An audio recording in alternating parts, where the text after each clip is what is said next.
Hello everyone. So today we are going to start with chapter number 3 of Maths 1. So in this chapter, let's begin with the first exercise. तो ये जो first exercise है वो काफ़ी simple है। सबसे पहला क्वेश्चन उन्होंने पूछा है कि ये जो गिवन एक्सप्रेशंस है, अलजेब्रिक एक्सप्रेशंस, वो पॉलिनोमियल्स है कि नहीं और उसे हमें जस्टिफाई करना है। तो देखिए, अगर कोई एक्सप्रेशन पॉलिनोमियल होगा तो उसका जो डिग्री है वो होल नंबर होना चाहिए। होल नंबर मतलब या तो 0, 1, 2, 3 एंड सो ऑन, मतलब जीरो और पॉजिटिव नंबर्स। तो अगर आपको वेरिएबल डिनोमिनेटर में आया तो वो ऊपर जाके नेगेटिव होने वाला है। तो ऐसे जो एक्सप्रेशंस है वो डेफिनेटली पॉलिनोमियल्स नहीं होंगे। तो इसलिए पहला वाला जो है वो पॉलिनोमियल नहीं है, क्योंकि ये जो वेरिएबल है वो डिनोमिनेटर में आ रहा है। दूसरा वाला जो है वो भी पॉलिनोमियल नहीं है, क्योंकि ये रूट के अंदर आ रहा है। तो रूट के अंदर होता है तो इसका मतलब एक्चुअली x रेज टू ये जो है हाफ होता है। तो ये भी तो होल नंबर नहीं है, इसलिए ये वाला भी पॉलिनोमियल नहीं है because of the root sign. तीसरा वाला जो है वो पॉलिनोमियल है, क्योंकि इसका डिग्री 2 है, इसका 1 है और इसका 0 है। तो ये तीनों नंबर्स चलेंगे डिग्री में, तो इसलिए ये जो है वो पॉलिनोमियल है। चौथा वाला जो है इसका डिग्री 1 है, इसका डिग्री 0 है, बट इसका डिग्री -2 है। अब नेगेटिव नंबर भी नहीं चलेंगे, इसलिए ये वाला भी पॉलिनोमियल नहीं है। और ये जो लास्ट है 10 मतलब इसका डिग्री जो है वो 0 होता है। अगर हम एक्सप्रेशन का बात करें तो इसे x रेज टू 0 या ऐसा लिख सकते हैं हम लोग। इसका मतलब 10 जो है वो भी पॉलिनोमियल है। तो आप कैसे आंसर्स लिखेंगे? तो पहले वाले के लिए लिखेंगे, पहला क्वेश्चन लिखेंगे और फिर लिखेंगे it is not a polynomial because variable is in the denominator. यहाँ पे लिखेंगे it is not a polynomial because variable is in the root sign. Third वाला इट इज अ पॉलिनोमियल, उसका कोई रीजन देने का जरूरत नहीं है। फोर्थ वाला it is not a polynomial because the degree is negative. Fifth वाले में लिखेंगे इट इज अ पॉलिनोमियल। आगे बढ़ते हैं। नेक्स्ट है right the coefficient of M cube in each of the following. तो आपको कोएफिशिएंट बताना है एम क्यूब का।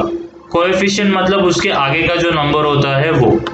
तो यहाँ पे आगे नंबर है ही नहीं, तो जब भी आगे नंबर नहीं होता है तो हम बोलते हैं कि कोएफिशिएंट 1 है। तो पहले वाले का आंसर है coefficient of M cube is 1। दूसरे वाले में एम क्यूब के आगे √3 है और उसके आगे माइनस साइन है, तो आपको साइन भी कंसिडर करना है। तो दूसरे वाले का आंसर है coefficient of M cube in this is -√3, ये चीज। तीसरे वाले के लिए क्या होगा? -2/3। तो ये तीसरे वाले का एम क्यूब का कोएफिशिएंट है। अगर आपको तीसरे वाले में एम स्क्वायर का कोएफिशिएंट पूछा होता तो आपका आंसर -5 होता। अगर आपको सेकेंड वाले में एम का कोएफिशिएंट पूछा होता तो आंसर +1 होता। यहाँ पे एम का कोएफिशिएंट पूछा होता तो आंसर +7 होता। सो ये हो गया सेकेंड क्वेश्चन के बारे में बात। अब थर्ड क्वेश्चन की तरफ बढ़ते हैं। तो थर्ड क्वेश्चन के लिए मोनोमियल, बाइनोमियल, ट्राइनोमियल पहले समझ लेते हैं। अगर आपके एक्सप्रेशन में एक ही टर्म है तो उसे हम मोनोमियल बोलते हैं। अगर आपके एक्सप्रेशंस में 2 टर्म्स है तो उसे हम बाइनोमियल बोलते हैं। अगर आपके एक्सप्रेशन में 3 टर्म्स है तो उसे हम ट्राइनोमियल बोलते हैं। ठीक है, तो अगर ये चीज का बात करें तो ये जो है ये मोनोमियल है, क्योंकि एक ही टर्म है। ये चीज का बात करें तो ये जो है वो ट्राइनोमियल है, क्योंकि 3 टर्म्स है। ये चीज का बात करें तो ये भी ट्राइनोमियल है, क्योंकि 3 टर्म्स है। ये चीज का बात करें तो ये मोनोमियल है, क्योंकि एक ही टर्म है।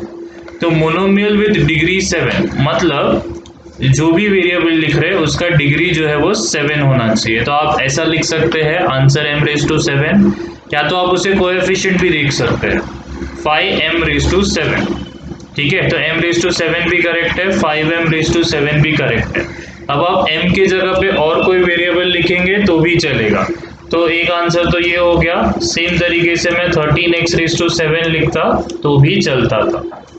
अब बाइनोमियल विद डिग्री 35, इसका मतलब ऐसा आंसर लिख सकते हैं x⁻35 प्लस कुछ भी तो 7। तो ये दो टर्म्स हो गए और उसमें से एक का डिग्री 35 है। तो आपको ये याद रखना है कि जो दूसरा टर्म लेंगे उसका आप डिग्री कुछ भी ले सकते हैं 35 से कम। तो आप ऐसे भी लिख सकते थे इसका आंसर, या आपको चाहिए तो आप इसे 17 भी बना सकते थे, लेकिन आपको ध्यान रखना है कि ये जो दूसरा टर्म होगा उसका डिग्री आप 35 से कम रखेंगे। तो ये आंसर लिख सकते हैं आप इसके लिए। ट्राइनोमियल विद डिग्री 8 के लिए आपके ऊपर है। चलिए इस बार मैं टी वेरिएबल ले लेता हूँ। तो t⁸ प्लस 5t⁶ माइनस 51। तो ये आंसर हो गया क्योंकि ये ट्राइनोमियल है और किसी का भी डिग्री 8 से ज़्यादा नहीं हो रहा है। एक का 8 होना चाहिए, बाकी सबका उससे कम होना चाहिए। एक और चीज़ का ध्यान रखना है कि आप वेरिएबल आपके हिसाब से ले सकते हैं, बट अगर एक वेरिएबल t लिया है तो दूसरे को भी t ही लेना पड़ेगा। ये सम में सब वेरिएबल्स t ही होंगे। ऐसे ही सेकेंड वाले में अगर x लिया है तो दूसरा वाला आपको x ही लेना है। आप चाहिए तो कांस्टेंट नंबर ले सकते हैं, बट वेरिएबल यूज कर रहे हैं तो ये पूरे सम के लिए एक ही वेरिएबल, ये पूरे सम के लिए एक ही वेरिएबल, और ऑब्वियसली मोनोमियल है तो एक ही वेरिएबल आने वाला है।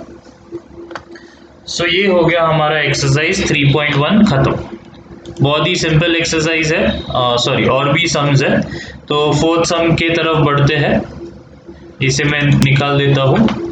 नेक्स्ट इसमें पूछा है right the degree of the given polynomial. तो अगर सिर्फ नंबर आता है तो उसका डिग्री 0 होता है वो पॉलिनोमियल का। तो ये वाले पॉलिनोमियल का डिग्री 0 है। इसमें तो x⁻0 दिया है तो ये वाले का डिग्री भी 0 है। ये चीज़ में इसका डिग्री 2 है, थर्ड वाले का। फोर्थ वाले में इसका डिग्री 10 है और सिर्फ नंबर है तो डिग्री 0 है। तो दोनों में बड़ा कौन है? 10 बड़ा है, तो जो बड़ा होता है वही डिग्री लेना है। यहाँ पे p⁻⁴ कुछ भी नहीं है, मतलब 1 होता है। तो यहाँ पे 1 है और ये सिर्फ नंबर है तो इसका डिग्री 0 है, तो ओवरऑल डिग्री 1 है। सिक्स्थ वाले सम में देखा जाए तो इसका डिग्री 1 है, इसका डिग्री 3 है और इसका डिग्री 5 है। तो सबसे ज़्यादा किसका है? 5, तो आंसर 5 है। अब ये वाला इंटरेस्टिंग है, अभी तक जो भी सम्स देखे थे उसमें एक ही वेरिएबल था और ये चीज़ में 3 वेरिएबल है और वो मल्टीप्लिकेशन में है। तो जब भी मल्टीप्लिकेशन में वेरिएबल्स आते हैं तो इसका डिग्री अलग से, इसका अलग से, इसका अलग से, और फिर हम उसे ऐड करते हैं। तो एक्चुअली ये टर्म का डिग्री 1, 1 और 1 मिला के 3 हो गया। ये टर्म का डिग्री 2 है और ये टर्म का डिग्री 1 है। तो इसलिए ये चीज़ का आंसर 3 है क्योंकि ये मल्टीप्लिकेशन में है। ये दोनों में देखेंगे तो आप इसे 8 नहीं करेंगे क्योंकि दोनों के बीच में प्लस या माइनस साइन आएगा। तो हम उसे इंडिविजुअली देखेंगे और उसमें से सबसे ज़्यादा होगा वो जीत जाएगा, बेसिकली वो डिग्री होगा। यहाँ पे जब वो मल्टीप्लिकेशन में होता है तो इंडिविजुअली इसका 1, इसका 1 और इसका 1, तो तीनों को ऐड करेंगे तो इसका 3 मिलेगा, इसका 1 और इसका 1, तो ये 2 मिलेगा। 3 और 2 में 3 बड़ा है और ये तो 1 ही है, इसलिए ओवरऑल 3 है। यहाँ पे भी देखेंगे तो ये टर्म का डिग्री 10 हो जाएगा, 3 + 7।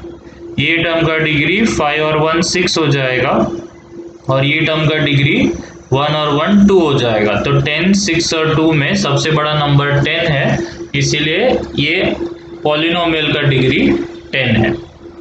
तो ये हो गया हमारा फोर्थ क्वेश्चन। आगे बढ़ते हैं फिफ्थ क्वेश्चन के लिए। तो ये जो फिफ्थ क्वेश्चन है, चलिए हम नेक्स्ट वीडियो में कंटिन्यू करेंगे। So that's it, thank you.